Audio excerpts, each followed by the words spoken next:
दांत वाली बहू। रंजना कभी ब्रश नहीं करती थी। उसे कितनी बार उसके माँ बाप ने डांटा, लेकिन उसका कोई असर उस पर होता ही नहीं था, जिस कारण से उसके दांत पीले पीले हो जाते हैं। शादी के बाद।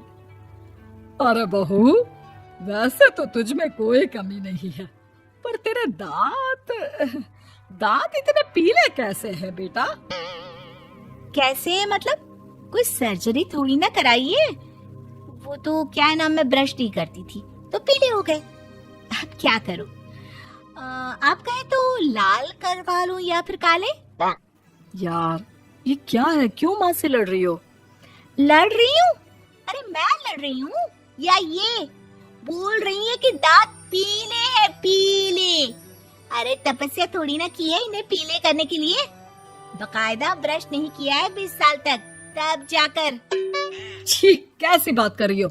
ये उस वक्त तो पीले नहीं थे जब हम लोग तुम्हें देखने आए थे। अरे तब साफ करवा लिया होगा डेंटिस्ट के पास जाकर। अब देखो कैसे पीले पीले लग रहे हैं। रंजना सास की तरफ गुस्से से देखती है। फिर शुरू हो गई पीले पीले पीले। अरे पीले तो तब भी थे जब मेरे हाथ का रसगुल्ला उड़ा उड़ा कर खा रही थी और बोल रही थी, लड़की नहीं गुणों का खजाना दे रहे भाई साहब आप। खैर, अब वो लोग करते भी तो क्या करते, पीले दांत वाली बहू पल्ले पड़ी थी तो झेलना तो था ही। एक दिन कीर्तन में रंजना गाना गा रही थी। अरे कमला बहन, माँ का द्वार है, यहाँ तो सब शुद्ध होकर आते हैं, फिर अपनी बहू को ब्रश भी नहीं करवाती तुम। दूर से पीले पीले दांत भक्ति में बाधा उत्पन्न कर रहे हैं। अरे कोई 2 साल के बच्ची थोड़ी ना लेकर आई हूँ मैं बहू बनाकर। अच्छी खासी लड़की है, अरे कैसे करवाऊं ब्रश? ये तो उसे खुद करना चाहिए ना। अब माँ बाप तो इसके जैसे तैसे निपटा दिए, ये नहीं सोचा कि सास कैसे संभालेगी।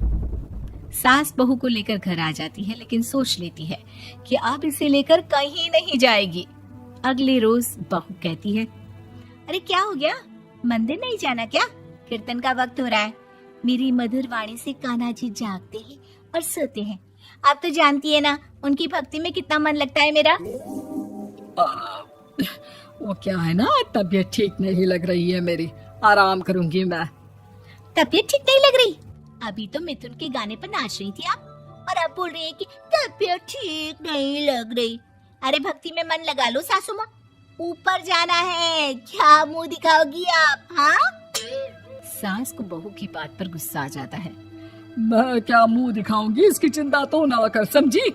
अपने मुंह की चिंता कर, जो ये पीले पीले दांत लेकर हर जगह पहुंच जाती है। पता है लोग कितना मजाक बनाते हैं। ना जी ना, मैं नहीं जाना कहीं तेरे साथ। तो ये बात है। कोई ना, मत जाओ, मैं अपने कमरे में ही बैठकर भक्ति कर लूंगी। ऊपर वाला दांत थोड़ी ना देखता है, मन देखता है, भावना देखता है। और अरे बस बस, तू सब कुछ दिखा, बस ये सफेद चमकदार दांत ना दिखाना किसी को, है? जा यहाँ से। बहू को सास की बात का कोई फर्क नहीं पड़ता, वो तो जैसी थी वैसी ही रह जाती है। सुबह नहाकर किचन में खाना बनाना, फिर खाना खाना, कीर्तन भजन करना और सो जाना। एक दिन, माँ जी मैं सहेली के घर जा रही हूँ, शाम को लेट आऊंगी।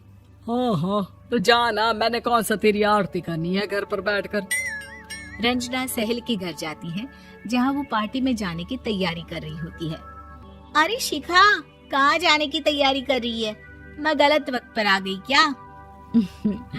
अरे नहीं यार, उल्टा सही वक्त पर आ गया। मैंने ये साड़ी और ज्वेलरी निकाली है यार, शाम को इनके ऑफिस की एक पार्टी में जाना है। बताना कैसा लग रहा है ये सब? नहीं यार, इस ड्रेस के साथ तो वो वाली ज्वेलरी अच्छी लगेगी। हाँ हाँ सही बोल रही है, मैंने ध्यान ही नहीं दिया। वैसे तो हमेशा से मस्त फैशन सेंस रखती है। तो बड़ा जाती होगी ना पति के साथ पार्टी में।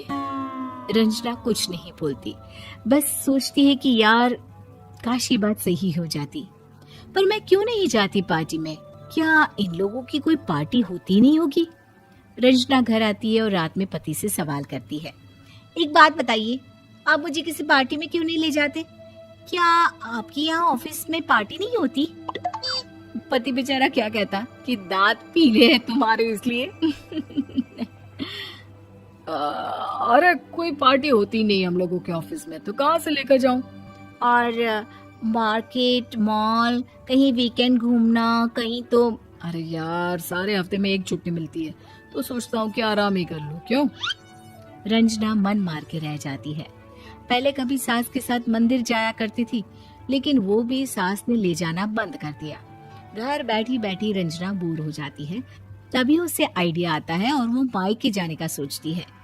सासू माँ, 2 दिनों के लिए मम्मी के घर जा रही हूँ। अच्छा अच्छा, ठीक है, आराम से जा।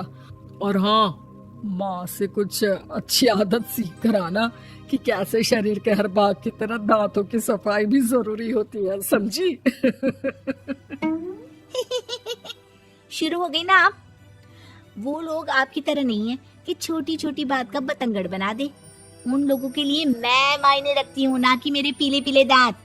रंजना माँ को बिना बताए उन लोगों को सरप्राइज देती है, लेकिन जैसे ही वो दरवाजे पर पहुंचती है, अंदर देखती है कि घर वाले कहीं जा रहे होते हैं। अब माँ, काश रंजना दीदी के दांतों वाली प्रॉब्लम नहीं होती, तो वो भी हम लोगों के साथ चलती ना बुआ जी की बेटी की शादी में। हाँ बेटा, लेकिन अब उसे कौन समझाए कि उसको उसके पीले दांत नहीं दिखते, लेकिन उसके आसपास के लोगों को कितना एम्बैरेसिंग फील कराते हैं। मुझे तो कितनी बार उसके स्कूल की टीचर ने शिकायत की कि उसके साथ कोई लड़की बैठना भी नहीं चाहती, और ना ही कॉलेज में कोई उससे बात करना चाहता था। लेकिन पता नहीं क्यों उसे ये बात समझ में ही नहीं आती। कोई कमी नहीं है उस लड़की में, बस यही कि दांत पीले हैं। वो तो भला हो जीजा जी और उनकी माँ का, जो दीदी को जैसी है वैसे ही रखा हुआ है। रंजना को अपने घर वालों की बात सुनकर बहुत दुख होता है। वो सोचती है कि वो क्या करे, लेकिन फिर वो सीधा डेंटिस्ट के पास जाती है, अपने दांत चमकाती है और कसम खाती है कि वो रोज ब्रश करेगी। अरे क्या हो गया? तुम तो 2 दिनों के लिए गई थी ना, पर कोई ना, अच्छा है, चलो आ गई तो। रंजना सास के सामने आकर खड़ी हो जाती है और पूरी स्माइल करती है, उसके चमकदार दांतों को दिखाती हुई। हैं? चले मंदिर? माँ, मुझे माफ कर दीजिए, मैंने आप लोगों को बहुत एम्बैरेसिंग फील करवाया। मैं आज से रोज ब्रश करूंगी।